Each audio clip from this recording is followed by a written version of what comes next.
And now, the question returns to you. How far would you go? To save others? To save your people? To save yourself? Madara wanted to control the world to end suffering. Eren wanted to destroy the world to protect what he loved.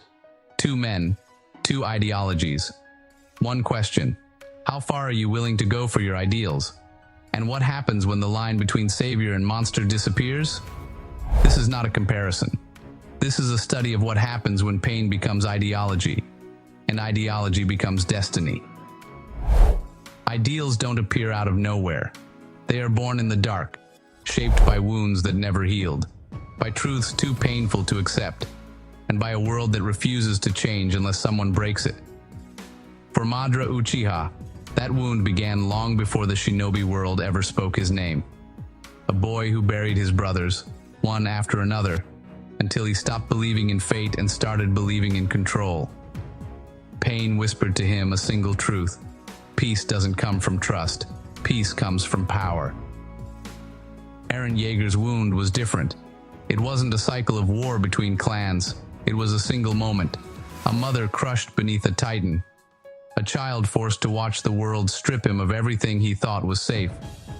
Where Madara's pain taught him that the world needed structure, Eren's pain taught him that the world needed freedom, even if he had to carve that freedom out of blood.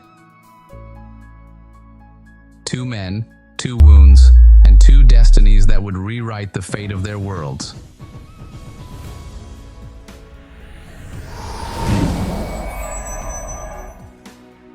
Madara looked at humanity and saw an endless repetition of violence, wars repeating like a curse carved into the earth.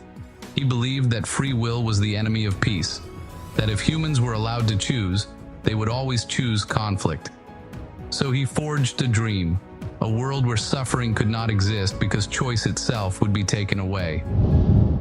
Eren looked at humanity and saw cages, walls, borders, rules, nations, hatred, history. He believed that control was the enemy of freedom, that if humans were allowed to rule each other, someone would always end up on their knees. So he forged a promise: to break the cage that trapped him, even if it meant becoming the monster the world feared most. Madara wanted eternal peace. Eren wanted absolute freedom. Both believed the world needed to be rewritten. Both believed they were the only ones strong enough to do it. When you suffer long enough, when you bleed long enough, you begin to think the world cannot survive without you. Madara convinced himself that he was the only one who understood the truth, the only one capable of carrying the world on his shoulders. He didn't seek power for pleasure. He sought power because he believed only a god could end human suffering. Eren didn't seek power for domination. He sought power because he believed only a monster could keep his people alive. He took the hatred of the world onto his own name and marched into history as the devil humanity needed. Both accepted the same burden.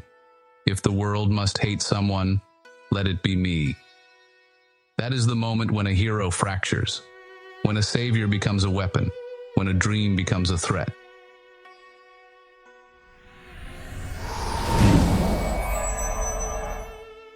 Madara's answer was illusion, a world where conflict would be erased, where humanity would live forever in a dream they could not escape.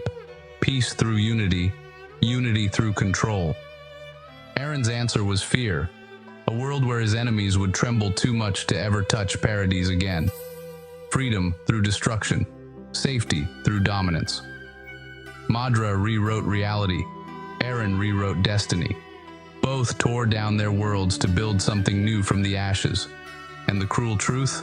Both believed they were right.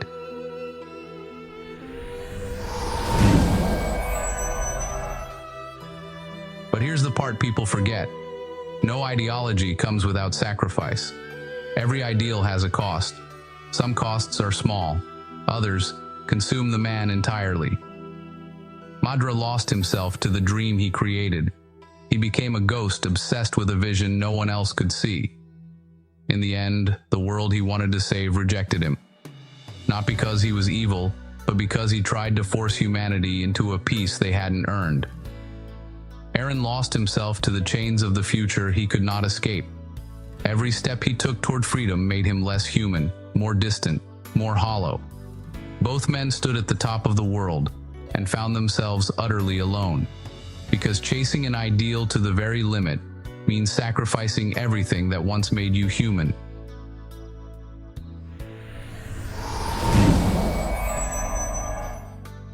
Madara and Eren are not villains. They are not heroes. They are mirrors. Madara shows what happens when pain becomes control.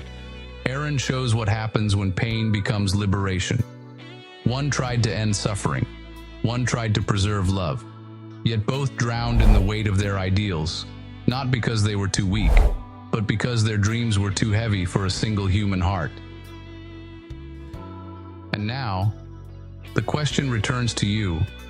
If the world betrayed you, if fate cornered you, if your ideals demanded that you sacrifice everything, how far would you go? To save others? To save your people? To save yourself? Would you stop when it hurt? Would you stop when you were hated?